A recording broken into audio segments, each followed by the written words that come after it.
हर हर महादेव दोस्तों। हर हर महादेव। दोस्तों, हमारे चैनल में आप सभी का स्वागत है। दोस्तों, आज हम शिव महापुराण कथा अध्याय चौथा सुनेंगे। चलिए दोस्तों, शिव महापुराण कथा अध्याय चौथा शुरू करते हैं। जो विश्व की उत्पत्ति, स्थिति और लय आदि के एकमात्र कारण हैं। गिरजा कुमारी उमा के पति हैं, जिनकी कृति का कहीं अंत नहीं है, जो माया के आश्रय होकर भी उससे दूर हैं तथा जिनका स्वरूप दुर्लभ है। मैं उन भगवान शंकर की वंदना करती हूँ, जिनकी माया विश्व की सृष्टि करती है। जैसे लोहा चुंबक से आकर्षित होकर उसके पास ही लटका रहता है, उसी प्रकार ये सारे जगत जिसके आसपास ही भ्रमण करते हैं। जिन्होंने इन प्रपंचों को रचने की विधि बताई है, जो सभी के भीतर अंतर्यामी रूप से विराजमान है, मैं उन भगवान शिव को नमन करती हूँ। ऋषि बोले, हे सूत जी, अब आप हमसे भगवान शिव और पार्वती के परम उत्तम व दिव्य स्वरूप का वर्णन कीजिए। सृष्टि की रचना से पूर्व, सृष्टि के मध्यकाल व अंतकाल में महेश्वर किस प्रकार व किस रूप में स्थित होते हैं। सभी लोगों का कल्याण करने वाले भगवान शिव कैसे प्रसन्न होते हैं तथा प्रसन्न होने पर अपने भक्तों को कौन कौन से उत्तम फल देते हैं। हमने सुना है कि भगवान शिव महान दयालु हैं, अपने भक्तों को कष्ट में नहीं देख सकते। ब्रह्मा, विष्णु और महेश तीनों देवताओं शिव जी के अंग से ही उत्पन्न हुए हैं। हम पर कृपा कर शिव जी के प्राकट्य, देवी उमा की उत्पत्ति, शिव उमा विवाह, गृहस्थ धर्म एवं शिव जी के अनंत चरित्रों को सुनाइए। सूत जी बोले, हे ऋषियों, आप लोगों के प्रश्न पतित पावनी श्री गंगा जी के समान है। ये सुनने वालों, कहने वालों और पूछने वालों, इन तीनों को पवित्र करने वाले हैं। आपकी इस कथा को सुनने की आंतरिक इच्छा है, इसलिए आप धन्यवान के पात्र हैं। ब्राह्मणों, भगवान शंकर का रूप साधु, राजसी और तामसी तीनों प्रकृति के मनुष्य को सदा आनंद प्रदान करने वाला है। वे मनुष्य जिनके मन में कोई तृष्णा नहीं है, ऐसे ऐसे महात्मा पुरुष भगवान शिव के गुणों का ज्ञान करते हैं, क्योंकि शिव की भक्ति मन और कानों को प्रिय लगने वाली और संपूर्ण मनोरथों को देने वाली है। हे ऋषियों, मैं आपके प्रश्नों के अनुसार ही शिव जी के चरित्रों का वर्णन करता हूँ। आप उसे आदर पूर्वक श्रवण करें। आपके प्रश्नों के अनुसार ही नारद जी ने अपने पिता ब्रह्मा जी से यही प्रश्न किया था। तब ब्रह्मा जी ने प्रसन्न होकर शिव चरित्र सुनाया था। उसी संवाद को मैं तुम्हें सुनाता हूँ, क्योंकि उस संवाद में भव सागर से मुक्त कराने वाले गौरीश की अनेकों आश्रयमयी लीलाएं वर्णित है। सूत जी बोले, हे ऋषियों, एक समय की बात है, मैं ब्रह्मपुत्र नारद जी हिमालय पर्वत की गुफा में बहुत दिनों से तपस्या कर रहे थे। उन्होंने दृढ़ता पूर्वक समाधि लगाई थी और तप करने लगे थे। उनके उग्र तप का समाचार पाकर देवराज इंद्र कांप उठे। उन्होंने सोचा कि नारद मुनि मेरे स्वर्गलोक के राज्य को छीनना चाहते हैं। यह ख्याल आते ही इंद्र ने उनकी तपस्या में विघ्न डालने की कोशिश की। उन्होंने कामदेव को बुलाया और कहने लगे, हे कामदेव, तुम मेरे परम मित्र एवं हितैषी हो। नारद हिमाचल पर्वत की गुफा में बैठकर तपस्या कर रहा है। कहीं ऐसा न हो कि वह वरदान में ब्रह्मा जी से मेरा स्वर्ग का राज्य ही मांग बैठे। अतः तुम वहां जाकर उसका तप भंग कर दो। यह आज्ञा पाकर कामदेव बसंत को साथ ले बड़े गर्व से उस स्थान पर गए और अपनी सारी कलाएं रच डाली। कामदेव और बसंत के बहुत प्रयत्न करने पर भी नारद मुनि के मन में कोई विकार उत्पन्न नहीं हुआ। महादेव जी के अनुग्रह से उन दोनों का गर्व चूर्ण हो गया। ऐसा इसलिए हुआ क्योंकि महादेव जी की कृपा से नारद मुनि पर कामदेव का कोई प्रभाव नहीं पड़ा था। पहले उस आश्रम में भगवान शिव ने भी तपस्या की थी। उसी स्थान पर उन्होंने ऋषि मुनियों की तपस्या का नाश करने वाले कामदेव को भस्म कर डाला था। कामदेव को भस्म देखकर उनकी पत्नी रति ने बिलखते हुए भगवान शंकर से उन्हें जीवित करने की प्रार्थना की थी तथा सभी देवता भी शिव जी से प्रार्थना करने लगे। तो भगवान महादेव जी ने कहा था कि कुछ समय पश्चात कामदेव स्वयं जीवित हो जाएंगे, किंतु इस स्थान पर और इसके आसपास जहां तक भस्म दिखाई देता है वहां तक कि पृथ्वी पर कामदेव की माया और कामवाण का कोई प्रभाव नहीं पड़ेगा। इस प्रकार उस स्थान से कामदेव लज्जित होकर वापस लौट आए। देवराज इंद्र ने जब यह सुना कि नारद जी पर कामदेव का कोई प्रभाव नहीं पड़ा तो उन्होंने नारद जी की खूब प्रशंसा की। भगवान शिव की माया के कारण वे भूल गए थे कि शिव जी के श्राप के कारण उस स्थान पर कामदेव की माया नहीं चल सकती। नारद जी भगवान शिव की कृपा से बहुत समय तक तपस्या करते रहे। अपने तप को पूर्ण हुआ समझकर नारद जी उठे तो उन्हें कामदेव पर विजय प्राप्त करने का ध्यान आया। तब उन्हें मन ही मन इस बात का घमंड हुआ कि उन्होंने कामदेव पर विजय प्राप्त कर ली। इस प्रकार अभिमान से उनका ज्ञान नष्ट हो गया। वे यह समझ नहीं सके कि कामदेव के पराजित होने में भगवान शंकर की ही माया थी। तब वे अपनी काम विजय की कथा सुनाने के लिए शीघ्र ही कैलाश पर्वत पर जा पहुंचे और भगवान शिव को नमस्कार करके अपनी तपस्या की सफलता का समाचार तथा कामदेव पर विजय प्राप्त करने का समाचार कह सुनाया। यह सब सुनकर महादेव जी ने नारद जी की प्रशंसा करते हुए कहा, हे नारद जी, आप परम धन्य हैं, परंतु मेरी एक बात याद रखना कि यह समाचार किसी अन्य देवता को मत सुनाना, विशेषकर भगवान विष्णु से तो इस बात को कदापि न कहना। यह वृतांत सबसे छिपा कर रखने योग्य है। तुम मेरे प्रिय हो, इसलिए मैं तुम्हें यह आज्ञा देता हूँ कि यह बात किसी के सामने प्रकट मत करना।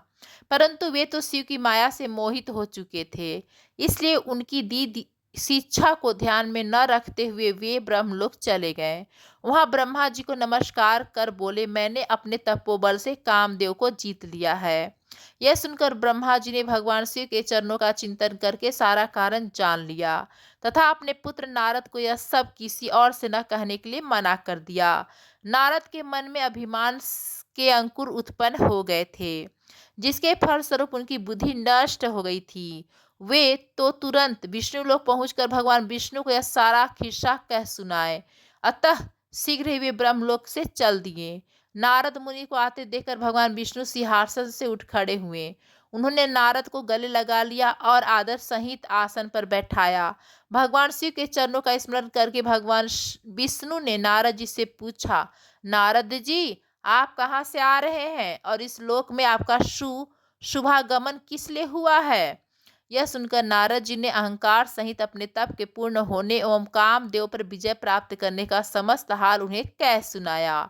भगवान विष्णु काम के विजय के असली कारण को समझ चुके थे। वे नारद जी से बोले, हे नारद जी, आपकी कृति एवं निर्मल बुद्धि धन्य है। आप काम, क्रोध एवं लोभ, मोह उन मनुष्यों को पीड़ित करते हैं जो भक्तिहीन है। आप तो ज्ञान वैराग्य से युक्त एवं ब्रह्मचारी हैं, फिर भला यह काम आपका क्या बिगाड़ सकता है? देवर्षि नारद बोले, हे भगवान, यह सब आपकी कृपा का ही फल है। आपकी कृपा के आगे कामदेव की क्या सामर्थ्य है जो मेरा कुछ बिगाड़ सके? मैं तो सदा ही निर्भय हूँ। इतना कहकर नारद जी विष्णु भगवान को नमस्कार कर वहां से चल दिए। सूत जी बोले, महर्षियों, नारद जी के चले जाने पर शिव जी की इच्छा से विष्णु भगवान ने एक अद्भुत माया रची। उन्होंने जिस ओर नारद जी जा रहे थे वहां एक सुंदर नगर बना दिया। वह नगर बैकुंठ लोक से भी अधिक रमणीय था। वहां बहुत से विहार स्थल थे। उस नगर के राजा का नाम शिल निधि था। उस राजा की एक बहुत सुंदर कन्या थी। उन्होंने अपनी पुत्री के लिए स्वयंवर का आयोजन किया था। उनकी कन्या का वरण के लिए उत्सुक बहुत से राजकुमार पधारे थे और वहां बहुत चहल पहल थी। इस नगर की शोभा देखते ही नारद जी का मन मोहित हो गया। जब राजा शिलनिधि ने नारद जी को आते देखा तो उन्हें सादर प्रणाम करके स्वर्ण सिंहासन पर बैठाकर उनकी पूजा की। फिर अपनी देव सुंदरी कन्या को बुलाया। उसने महर्षि के चरणों में प्रणाम किया। नारद जी से उसका परिचय कराते हुए शिलनिधि ने निवेदन किया, महर्षि, यह मेरी पुत्री श्रीमती है। इसके स्वयंवर का आयोजन किया गया है। इस कन्या के गुण दोषों का बताने की कृपा कीजिए। राजा के ऐसे वचन सुनकर नारद जी बोले, राजन, आपकी कन्या साक्षात लक्ष्मी है। इसका भावी पति भगवान शिव के समान वैभवशाली, त्रिलोक जयी, वीर तथा कामदेव को भी जीतने वाला होगा। ऐसा कहकर नारद मुनि वहां से चल दिए। शिव भगवान की माया के कारण वे काम के वशीभूत होकर सोचने लगे कि राजकुमारी को कैसे प्राप्त करूं। स्वयंवर में आए सुंदर एवं वैभवशाली राजाओं को छोड़कर भला यह मेरा वरण कैसे करेगी। यह सोचने लगे कि नारियों को सौंदर्य बहुत प्रिय होता है। सौंदर्य को देखकर ही श्रीमती मेरा वर्ण कर सकती है। ऐसा विचार कर नारद जी फिर विष्णु लोक में पहुंचे और उन्हें राजा शीलनिधि की कन्या के स्वयंवर के बारे में बताया तथा उस कन्या के साथ विवाह करने की इच्छा व्यक्त की। उन्होंने भगवान विष्णु से प्रार्थना की कि वे अपना रूप उन्हें प्रदान करें ताकि श्रीमती उन्हें ही वर चुने। सूत जी कहते हैं, महर्षियों, नारद मुनि की ऐसी बात सुनकर भगवान मधुसूदन हंस पड़े और भगवान शंकर के प्रभाव का अनुभव करके उन्होंने इस प्रकार उत्तर दिया। भगवान विष्णु बोले, हे नारद, वहां आप अवश्य जाइए। मैं आपका हित उसी प्रकार करूंगा जिस प्रकार पीड़ित व्यक्ति का श्रेष्ठ वैद्य करता है, क्योंकि तुम मुझे विशेष प्रिय हो। ऐसा कहकर भगवान विष्णु ने नारद मुनि को वानर का मुख तथा शेष अंगों को अपना मनोहर रूप प्रदान किया। तब नारद जी अत्यंत प्रसन्न होते हुए अपने आप को परम सुंदर समझकर शीघ्र ही स्वयंवर में आ गए और उस राज्य सभा में जा बैठे। उस सभा में रुद्रगण ब्राह्मण के रूप में बैठे हुए थे। नारद जी का वानर रूप केवल कन्या और रुद्रगणों को ही दिखाई दे रहा था। बाकी सबको नारद जी का वास्तविक रूप ही दिखाई दे रहा था। नारद मन ही मन प्रसन्न होते हुए श्रीमती की प्रतीक्षा कर रहे थे। आगे श्री शुत जी कहते हैं, हे ऋषियों, वह कन्या हाथ में जयमाला लिए अपनी सखियों के साथ स्वयंवर में आई। उसके हाथों में सोने की सुंदर माला थी। वह शुभ लक्षणा राजकुमारी लक्ष्मी के समान अपूर्व शोभा पा रही थी। नारद मुनि का भगवान विष्णु जैसा शरीर और वानर जैसा मुख देख वह कुपित हो गई और उनकी ओर से दृष्टि हटाकर मनोवांछित वर की तलाश में आगे चली गई। सभा में अपने मनपसंद वर को न पाकर वह उदास हो गई। उसे किसी के भी गले में वरमाला नहीं डाली। तभी भगवान विष्णु राजा के वेशभूषा धारण कर वहां आ पहुंचे। विष्णु जी को देखते ही उस परम सुंदरी ने उनके गले में वरमाला डाल दी। विष्णु जी राजकुमारी को साथ लेकर तुरंत अपने लोक को चले गए। यह देखकर नारद जी विचलित हो गए। तब ब्राह्मणों के रूप में उपस्थित रुद्र गणों ने नारद जी से कहा, हे नारद जी, आप व्यर्थ ही काम से मोहित हो, सौंदर्य के बल से राजकुमारी को पाना चाहते हैं। पहले जरा अपना वानर के समान मुख तो देख लीजिए। सूत जी बोले। यह वचन सुनकर नारद जी को बड़ा आश्चर्य हुआ। उन्होंने दर्पण में अपना मुंह देखा।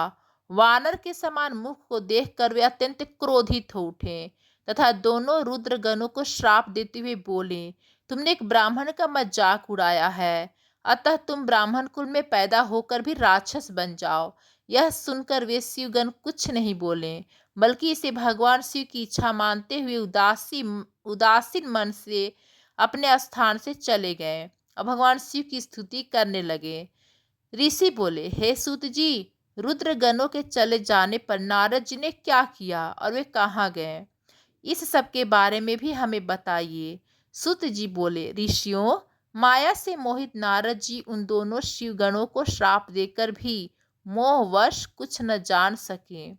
तत्पश्चात क्रोधित होते हुए तालाब के पास पहुंचे और वे वहां जल में पुनः अपनी परछाई देखी तो उन्हें फिर वानर जैसी आकृति दिखाई दी। उसे देख नारद जी को और अधिक क्रोध चढ़ाया और वे सीधे विष्णु लोक की ओर चल दिए। वहां पहुंचकर भगवान विष्णु से वे बोले, हे हरि, तुम बड़ी दुष्ट हो। अपने कपट से विश्व को मोहने वाले तुम दूसरों को सुखी होता नहीं देख सकते।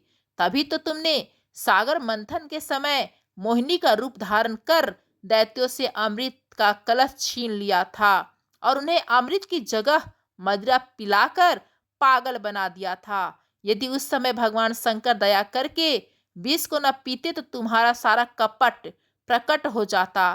तुम्हें कपट पूर्ण चालें अधिक प्रिय हैं। भगवान महादेव जी ने ब्राह्मणों को सर्वोपरि बताया है। आज तुम्हें मैं ऐसी सीख दूंगा जिससे तुम फिर कभी कहीं भी ऐसा कार्य नहीं कर सकोगे। अब तक तुम्हारा किसी शक्तिशाली मनुष्य से पाला नहीं पड़ा है, इसे तुम निडर बने हुए हो, परंतु अब तुम्हें तुम्हारी करनी का पूरा फल मिलेगा। माया मोहित नारद जी क्रोध से खीन थे। वे भगवान विष्णु को श्राप देते हुए बोले, विष्णु, तुमने स्त्री के लिए मुझे व्याकुल किया है। तुम सभी को मोह में डालते हो। तुमने राजा का रूप धारण करके मुझे छला है था। इसलिए मैं तुम्हें श्राप देता हूँ कि तुम्हारे जिस रूप ने कपट पूर्वक मुझे छला है, तुम्हें वही रूप मिले। तुम राजा होगे और इसी तरह स्त्री का वियोग भोगोगे जिस तरह मैं भोग रहा हूँ। तुमने जिन वानरों के समान मेरी आकृति बना दी है, वही वानर तुम्हारी सहायता करेंगे। तुम दूसरों को स्त्री वियोग का दुख देते हो, इसलिए तुम्हें भी यही दुख भोगना पड़ेगा। तुम्हारी स्थिति अज्ञान से मोहित मनुष्य जैसी हो जाएगी। अज्ञान से मोहित नारद जी का श्राप विष्णु भगवान ने स्वीकार कर लिया। तत्पश्चात उन्होंने महालीला करने वाली मोहिनी माया को समाप्त कर दिया। माया के जाते ही नारद जी का खोया हुआ ज्ञान लौट आया और उनकी बुद्धि पहले की तरह हो गई। उनकी सारी व्याकुलता चली गई और मन में आश्चर्य उत्पन्न हो गया। यह सब जानकर नारद जी बहुत पछताने लगे और अपने को धिक्कारते हुए भगवान विष्णु के चरणों में गिर पड़े और उनसे क्षमा मांगने लगे। नारद जी कहने लगे कि मैं अज्ञानवश होकर और माया के कारण आपको श्राप दे दिया है, वह झूठा हो जाए। भगवान, मेरी बुद्धि खराब हो गई थी जो मैंने आपके लिए बुरे वचन अपनी जुबान से कही। मैंने बहुत बड़ा पाप किया है। हे प्रभु, मुझ पर कृपा करके मुझे ऐसा कोई उपाय बताइए जिससे मेरा सारा पाप नष्ट हो जाए। कृपया मुझे प्रायश्चित करने का तरीका बताइए। तब श्री विष्णु ने उन्हें उठाकर मधुर वाणी में कहा, हे महर्षि, आप दुखी न हो। आप मेरे श्रेष्ठ भक्त हैं, इसमें कोई संदेह नहीं है। नारद जी, आप चिंता मत कीजिए, आप परम धन्य हैं। आपने अहंकार के वशीभूत होकर भगवान शिव की आज्ञा का पालन नहीं किया था, इसलिए उन्होंने ही आपका गर्व नष्ट करने के लिए लीला रची थी। वे निर्गुण और निर्विकार हैं और सत, रज और तम आदि गुणों से परे हैं। उन्होंने अपनी माया से ब्रह्मा, विष्णु और महेश तीनों रूपों को प्रकट किया है। निगुण अवस्था में उन्हीं का नाम शिव है। वे ही परमात्मा, महेश्वर, पर ब्रह्मा, अविनाशी, अनंत, महादेव नामों से जाने जाते हैं। उन्हीं की आज्ञा से ब्रह्मा जी जगत के सृष्टि हुए हैं और तीनों लोकों का पालन करता हूँ। और शिव जी रुद्र रूप में सबका संहार करते हैं। शिव स्वरूप सबके साक्षी हैं। वे माया से भिन्न और निर्गुण हैं। वे अपने भक्तों पर सदा दया करते हैं। मैं तुम्हें समस्त पापों का नाश करने वाला, भोग एवं मोक्ष प्रदान करने वाला उपाय बताता हूँ। अपने सारे शंकाओं एवं चिंताओं को त्याग कर भगवान शंकर की यश और कृति का गुणगान करो और सदा अनन्य भाव से शिव जी के सतनाम स्रोत का पाठ करो। उनकी उपासना करो तथा प्रतिदिन उनकी पूजा अर्चना करो। जो मनुष्य शरीर, मन और वाणी द्वारा भगवान शिव की उपासना करते हैं, उन्हें पंडित या ज्ञानी कहा जाता है। जो मनुष्य शिव जी की भक्ति करते हैं, उन्हें संसार रूपी भवसागर से तत्काल मुक्ति मिल जाती है। जो लोग पाप रूपी दावानल से पीड़ित हैं, उन्हें शिव नाम रूपी अमृत का पान करना चाहिए। वेदों का पूर्ण ज्ञान प्राप्त करने के पश्चात ही ज्ञानी मनुष्यों ने शिव जी की पूजा को जन्म मरण रूपी बंधनों से मुक्त होने का सर्वश्रेष्ठ साधन बताया है। इसलिए आज से ही रोज भगवान शिव की कथा सुनो और कहा करो तथा उनका पूजन किया करो। अपने हृदय में भगवान शिव के चरणों की स्थापना करो तथा उनके तीर्थों में निवास करते हुए उनकी स्तुति का, उनका गुणगान करो। इसके बाद नारद जी, तुम मेरी आज्ञा से अपने मनोरथ की सिद्धि के लिए ब्रह्मलोक जाना। वहां अपने पिता ब्रह्मा जी की स्तुति करके उनसे शिव महिमा के बारे में पूछना। ब्रह्मा जी शिव भक्तों में श्रेष्ठ हैं। वे तुम्हें भगवान शंकर का महात्म्य और सतनाम स्त्रोत अवश्य सुनाएंगे। आज से तुम शिव भक्ति में लीन हो जाओ, वे अवश्य तुम्हारा कल्याण करेंगे। यह कहकर विष्णु जी अंतर ध्यान हो गए। सूत जी बोले, महर्षियों, भगवान श्री हरि के अंतर ध्यान हो जाने पर मुनिश्रेष्ठ नारद शिवलिंग का भक्ति पूर्वक दर्शन करने के लिए निकल गए। इस प्रकार भक्ति मुक्ति देने वाले अनेक शिवलिंगों के उन्होंने दर्शन किए। जब उन रुद्र गणों ने नारद जी को यहाँ देखा तो वे दोनों गण अपने श्राप की मुक्ति के लिए उनके चरणों पर गिर पड़े और उनसे प्रार्थना करने लगे कि वे उनका उद्धार करें। रुद्र गणों ने कहा, नारद मुने, हम आपके अपराधी हैं। राजकुमारी श्रीमती के स्वयंवर में आपका मन माया से मोहित था। उस समय भगवान शिव की प्रेरणा से आपने हमें श्राप दे दिया था। अब आप हमारी जीवन रक्षा का उपाय कीजिए। हमने अपने कर्मों का फल भोग लिया है। कृपया कर हम पर प्रसन्न होकर हमें श्राप मुक्त कीजिए। नारद जी ने कहा, हे रुद्रगणों, आप महादेव के गण हैं एवं सभी के लिए आदरणीय हैं। उस समय भगवान शिव की इच्छा से मेरी बुद्धि भ्रष्ट हो गई थी, इसलिए मोहवश मैंने आपको श्राप दे दिया था। आप लोग मेरे इस अपराध को क्षमा कर दें। परंतु मेरा वचन झूठा नहीं हो सकता, इसलिए मैं आपको श्राप से मुक्ति का उपाय बताता हूँ। मुनिवर, विश्रवा के वीर्य द्वारा तुम एक राक्षसी के गर्भ में जन्म लोगे और समस्त दिशाओं में रावण और कुंभकर्ण के नाम से प्रसिद्ध हो जाओगे तथा राक्षस राज का पद प्राप्त करोगे। तुम बलवान व वैभव से युक्त हो जाओगे। तुम्हारा प्रताप सभी लोकों में फैलेगा। समस्त ब्रह्मांड के राजा होकर भी भगवान शिव के परम भक्तों में हो जाओगे। भगवान शिव के ही दूसरे स्वरूप श्री विष्णु के अवतार के हाथों से मृत्यु पाकर तुम्हारा उद्धार हो जाएगा तथा फिर अपने पद पर प्रतिष्ठित हो जाओगे। सुत जी कहने लगे कि इस प्रकार नारद जी का कथन सुनकर वे दोनों रुद्रगण प्रसन्न होते हुए वहां से चले गए और नारद जी भी आनंद से शराबोर हो मन ही मन शिव जी का ध्यान करते हुए शिव तीर्थों का दर्शन करने लगे। इसी प्रकार भ्रमण करते करते वे शिव की प्रिय नगरी काशीपुर में पहुँचे और काशी नगर का दर्शन कर उनकी पूजा उपासना की। श्री नारद जी शिव जी की भक्ति में डूबे और उनका स्मरण करते हुए ब्रह्मलोक को चले गए।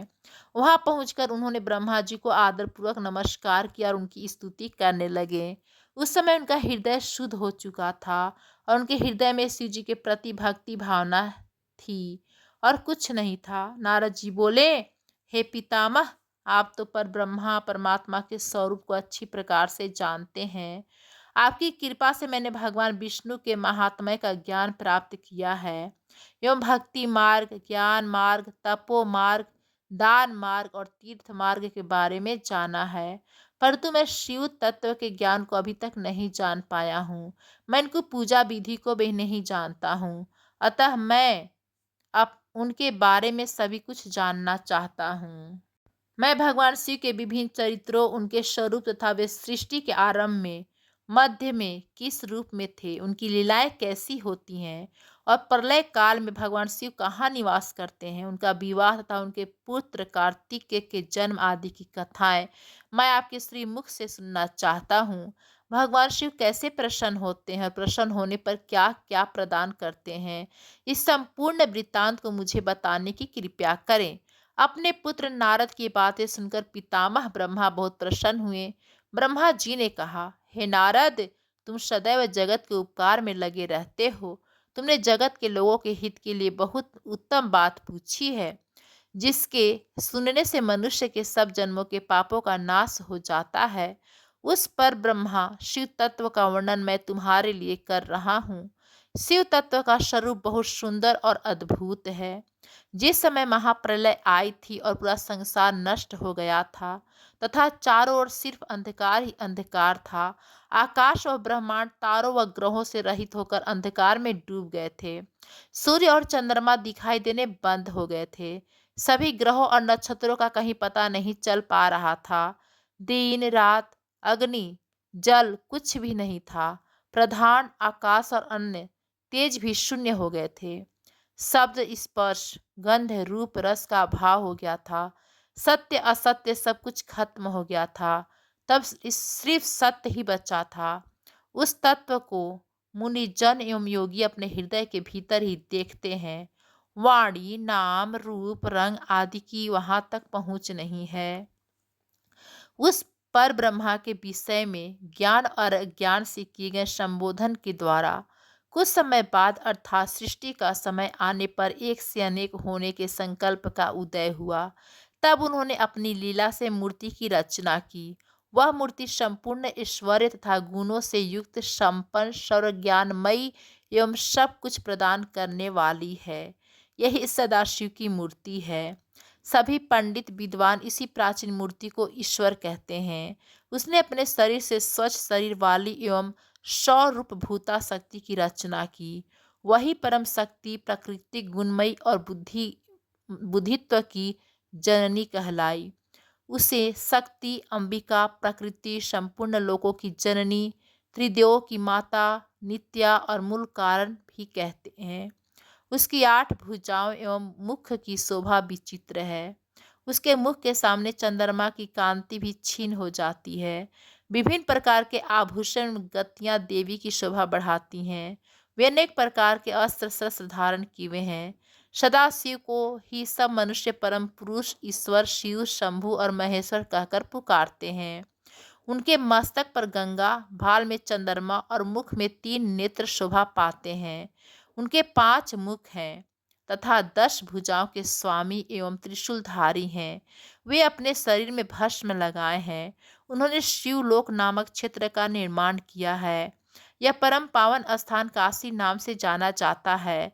यह परम मोक्षदायक स्थान है। इस क्षेत्र में परमानंद रूप शिव पार्वती सहित निवास करते हैं।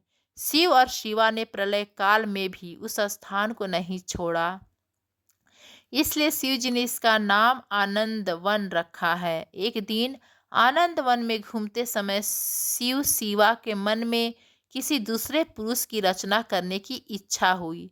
तब उन्होंने सोचा कि इसका भार किसी दूसरे व्यक्ति को सौंप कर हम यहीं काशी में विराजमान रहेंगे।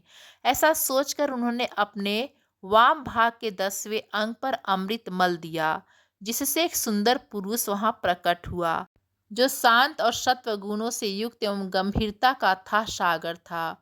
उसकी कांति इंद्र नीलमणि के समान श्याम थी।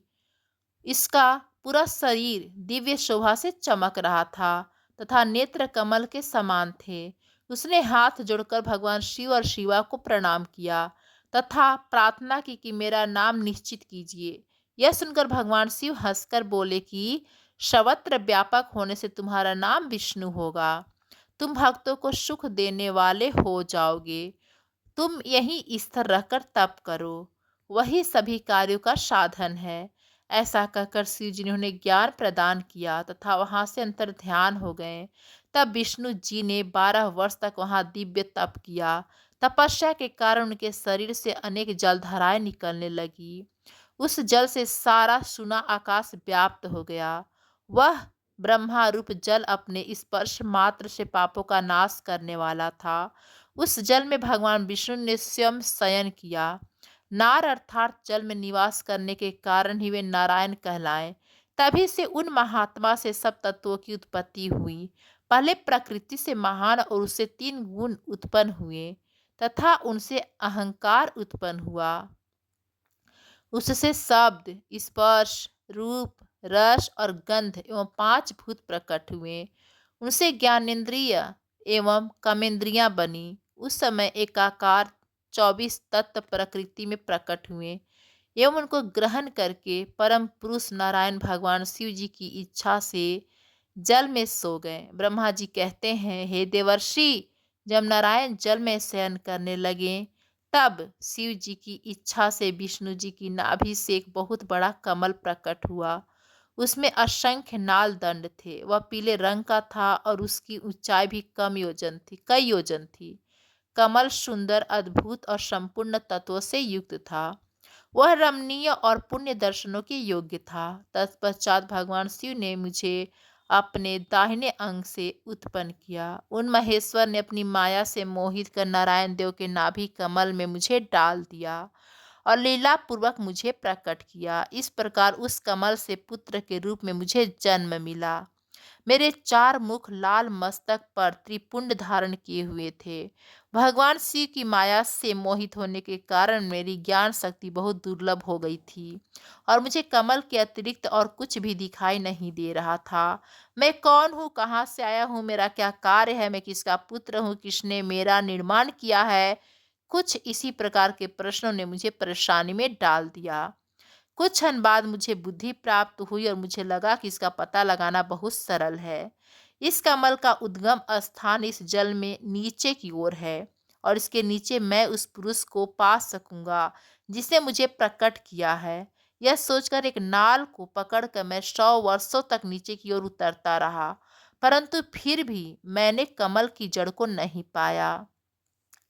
इसलिए मैं पुनः ऊपर की ओर बढ़ने लगा। बहुत ऊपर जाने पर भी कमल कोष का पता नहीं चला। तब मैं और अधिक परेशान हो गया। उसी समय भगवान शिव की इच्छा से मंगलमयी आकाशवाणी प्रकट हुई। उस वाणी ने कहा, तपस्या करो। उस आकाशवाणी को सुनकर अपने पिता का दर्शन करने हेतु मैंने तपस्या का आरंभ कर दिया और 12 वर्ष तक घोर तपस्या की। तब 4 भुजाधारी सुंदर नेत्रों से सुशोभित भगवान विष्णु प्रकट हुए। उन्होंने हाथों में शंख, चक्र, गदा और पद धारण कर रखे थे। उनका शरीर श्याम कांति से सुशोभित था। उनके मस्तक पर मुकुट विराजमान था तथा उन्होंने पीतांबर वस्त्र और बहुत से आभूषण धारण किए हुए थे। वे करोड़ों कामदेवों के समान मनोहर दिखाई दे रहे थे और सांवली व सुनहरी आभा से सुशोभित थे। उन्हें वहां देखकर बहुत हर्ष व आश्चर्य हुआ। भगवान शिव की लीला से हम दोनों में विवाद छिड़ गया कि हम में बड़ा कौन है। उसी समय हम दोनों के बीच में एक ज्योतिमय लिंग प्रकट हो गया। हमने उसका पता लगाने का निश्चय किया। मैंने ऊपर की ओर, विष्णु जी ने नीचे की ओर। उस स्तंभ के आरंभ और अंत का पता लगाने के लिए चलना आरंभ किया, परंतु हम दोनों को उस स्तंभ का कोई और छोर नहीं मिला। थक कर हम दोनों अपने उसी स्थान पर आ गए। हम दोनों ही शिव जी की माया से मोहित थे। श्री हरि ने सभी ओर से परमेश्वर शिव को प्रणाम किया। ध्यान करने पर भी हमें कुछ ज्ञान न हो सका। तब मैंने और श्री हरि ने अपने मन को शुद्ध करते हुए अग्नि स्तंभ को प्रणाम किया। हम दोनों कहने लगे, महाप्रभु, हम आपके स्वरूप को नहीं जानते। आप जो भी हैं, हम आपको नमस्कार करते हैं। आप शीघ्र ही हमें अपने असली रूप में दर्शन दें। इस प्रकार हम दोनों अपने अहंकार को भूलकर भगवान शिव को नमस्कार करने लगे। ऐसा करते हुए 100 वर्ष बीत गए। ब्रह्मा जी बोले, मुनि श्रेष्ठ नारद, हम दोनों देवता घमंड को भूलकर निरंतर भगवान शिव का स्मरण करने लगे। हमारे मन में ज्योतिर्लिंग के रूप में प्रकट परमेश्वर के वास्तविक रूप का दर्शन करने की इच्छा प्रबल हो गई। शिव शंकर गरीबों के प्रतिपालक, अहंकारियों के गर्व को चूर करने वाले तथा सबके अविनाशी प्रभु हैं। वे हम पर दया करते हुए हमारी उपासना से प्रसन्न हो गए। उस समय वहां उन सुर श्रेष्ठ ओम नाद स्पष्ट रूप से सुनाई देता था। उस नाद के विषय में मैं और विष्णु जी दोनों यही सोच रहे थे कि यह कहाँ से सुनाई पड़ रहा है। उन्होंने लिंग के दक्षिण भाग में सनातन आदि वर्ण आकार का दर्शन किया, उत्तर भाग में उकार का, मध्य भाग में मकार का और अंत में ओम नाद का साक्षात दर्शन एवं अनुभव किया। दक्षिण भाग में प्रकट हुए आकार का सूर्य मंडल के समान तेजोमय रूप देखकर जब उन्होंने उत्तर भाग में देखा तो वह अग्नि के समान दीप्तिशाली दिखाई दिया। तत्पश्चात ओम को देखकर जो सूर्य और चंद्र मंडल की भांति स्थित थे और जिनके शुद्ध एवं अंत का कुछ पता नहीं था तथा सत्य, आनंद और अमृत स्वरूप पर ब्रह्मा परायण ही दृष्टिगोचर हो रहा था, परंतु यहाँ कहाँ से प्रकट हुआ, इस अग्नि स्तंभ की उत्पत्ति कहाँ से हुई है, यह श्री हरि सोचने लगे तथा इसकी परीक्षा लेने के संबंध में विचार करने लगे। तब श्री हरि भगवान शिव का चिंतन करते हुए वेद और शब्द के आवेश से युक्त हो अनुपम अग्नि स्तंभ के नीचे जाने का निर्णय लिया। मैं और विष्णु जी विश्वात्मा का शिव चिंतन कर रहे थे। तभी वहां एक ऋषि प्रकट हुए। उन्हीं ऋषि के द्वारा परमेश्वर विष्णु जी ने जाना कि इस शब्द ब्राह्मण शरीर वाले परमलिंग के रूप में साक्षात पर ब्रह्मा स्वरूप महादेव जी प्रकट हुए हैं। ये चिंता रहित रुद्र हैं। पर ब्रह्मा परमात्मा शिव का वाचक प्रणव ही है। वह एक सत्य परम कारण आनंद अंकृत परात्पर और पर ब्रह्मा है। प्रणव के पहले अक्षर आकार से जगत के बीज भूत अर्थात ब्रह्मा जी का बोध होता है। दूसरे अक्षर उकार से सभी के कारण श्री हरि विष्णु का बोध होता है। तीसरा अक्षर मकार से भगवान शिव का ज्ञान होता है। आकार सृष्टिकर्ता, उकार मोह में डालने वाला और मकार नित्य अनुग्रह करने वाला है। मकार अर्थात भगवान शिव, बीजी अर्थात बीज के स्वामी हैं। तो आकार अर्थात ब्रह्मा जी बीज हैं, उकार अर्थात विष्णु जी योनि हैं, महेश्वर बीजी बीज और योनि हैं। इन सभी को नाद कहा गया है। बीजी अपने बीज को अनेक रूपों में विभक्त करते हैं। बीजी भगवान शिव के लिंग से उकार रूप योनि में स्थापित होकर चारों तरफ ऊपर की ओर बढ़ने लगा। वह दिव्य अंड कई वर्षों तक जल में रहा। हजारों वर्षों के बाद भगवान शिव ने इस अंड को दो भागों में विभक्त कर दिया। तब इसके दो भागों में से पहला स्वर्णमय कपाल ऊपर की ओर स्थित हो गया, जिससे स्वर्ग लोक उत्पन्न हुआ, तथा कपाल के नीचे के भाग से 5 तत्वों वाली पृथ्वी प्रकट हुई। उस अंड से चतुर्मुख ब्रह्मा उत्पन्न हुए, जो समस्त लोकों के सृष्टि हैं। भगवान महेश्वर ही उ व म त्रिविधि रूपों में वर्णित हैं, इसलिए ज्योतिर्लिंग स्वरूप सदाशिव को ओम कहा गया है। इसकी सिद्धि यजुर्वेद में भी होती है। देवेश्वर शिव को जानकर विष्णु जी ने शक्ति संभूत मंत्रों द्वारा उत्तम एवं महान अभ्युदय से सुशोभित भगवान शिव की स्तुति करनी शुरू कर दी। इसी समय मैंने और विश्वपालक भगवान विष्णु ने एक अद्भुत व सुंदर रूप देखा, जिसके 5 मुख, 10 भुजा, कपूर के समान गौरव वर्ण, परम कांतिमय, अनेक आभूषणों से विभूषित, महान उदार, महान वीर्यवान और महापुरुषों के लक्षणों से युक्त था, और जिसके दर्शन पाकर मैं और विष्णु जी धन्य हो गए। तब परमेश्वर महादेव भगवान प्रसन्न होकर अपने दिव्यमय रूप में स्थित हो गए। आकार उसका मस्तक और आकार ललाट है। इसका दाहिना और इकार बायां नेत्र है। उसका दाहिना और उकार बायां कान है। त्रकार दाया और त्रकार बायां गाल है। उनकी नाक के छिद्र हैं। एकार और एकार उनके दोनों होठ हैं। ओमकार और औकार उनकी दोनों दंत पंक्तियां हैं। और अह देवाधिदेव शिव के तालु। क आदि 5 अक्षर उनके दाहिने 5 हाथ हैं, और च आदि बाएं 5 हाथ हैं। त और ट से शुरू 5 अक्षर उनके पैर हैं। पकार पेट है। फकार दाहिना और बकार बायां पार्श्वभाग है। भकार कंधा, मकार हृदय है। हकार नाभि है। य से स तक के 7 अक्षर 7 धातुएं हैं, जिनसे भगवान शिव का शरीर बना है। इस प्रकार भगवान महादेव व भगवती उमा के दर्शन कर हम दोनों कृतार्थ हो गए। हमने उनके चरणों में प्रणाम किया। तब हमें 5 कलाओं से युक्त ओमकार जनित मंत्र का साक्षात्कार हुआ। तत्पश्चात महादेव जी ओम तत्वमसि महावाक्य दृष्टिगोचर हुआ, जो परम उत्तम मंत्र रूप है। इसके बाद धर्म और अर्थ का साधक बुद्धि स्वरूप 24 अक्षरीय गायत्री मंत्र प्रकट हुआ, जो पुरुषार्थ रूपी फल देने वाला है। तत्पश्चात मृत्युंजय मंत्र, फिर पंचाक्षर मंत्र तथा दक्षिणामूर्ति व चिंतामणि का साक्षात्कार हुआ। इन 5 मंत्रों को विष्णु भगवान ने ग्रहण कर जपना आरंभ किया।